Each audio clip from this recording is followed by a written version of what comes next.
दोस्तों, supreme court ने UGC के नए नियमों पर फिलहाल रोक लगा दी है और ये सिर्फ एक कानूनी रोक नहीं है, ये उस समाज की चीख है जिसे बिना सोचे समझे तोड़ने की कोशिश की। यूजीसी के नियम यूनिवर्सिटीज कॉलेज में सुधार के नाम पर आए थे, लेकिन हकीकत में इन्होंने वही किया जो सदियों से भारत को कमजोर करते आया है, समाज को जातियों में बांटना। सनातन की आत्मा क्या है?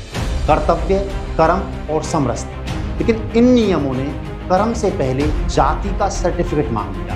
किसी एक वर्ग को पहले से ही दोषी मान लिया गया और किसी को जन्म से ही पीड़ित घोषित कर दिया गया। ये न्याय नहीं है दोस्तों, ये नया जातिवाद है सरकारी स्टाम्प के साथ।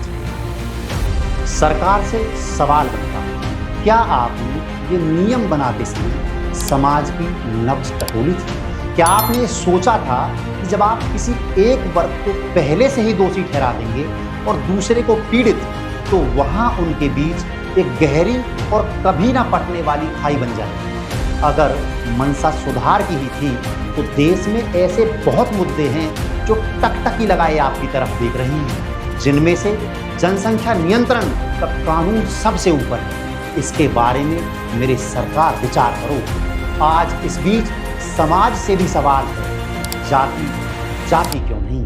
हम हर बात के लिए सरकार को कोसते हैं, लेकिन जातिवाद को आज भी अपने घरों में जिंदा रखते हैं। शादी की बात हो, जाति पहले, रोटी की बात हो, जाति पहले, नेतृत्व की बात हो, जाति पहले, और फिर कहते हैं सरकार समाज को बांट रही है। नहीं दोस्तों, सरकारें वही करती हैं जो समाज की चाहत होती है। सरकारें जानती हैं कि इस देश के लोगों को जाति के नाम पर बांटना बहुत आसान है। उन सभी लोगों का धन्यवाद जिन्होंने अपना विरोध इन नियमों का किसी ना किसी रूप में किया, जिसके कारण सनातन में एक और बंटवारा होने से बचा। सुप्रीम कोर्ट की इस रोक ने कम से कम ये साफ कर दिया है कि संविधान अभी जिंदा है और विवेक अभी मरा नहीं। लेकिन ये रोक स्थायी समाधान नहीं है। अगर समाज चुप रहा तो ऐसे नियम नए नाम से फिर लौटेंगे। हमें चाहिए न जाति के नाम पर विशेषाधिकार, न जाति के नाम पर अपराध बोध। हमें चाहिए समान अवसर, निष्पक्ष मूल्यांकन और सामाजिक समरसता।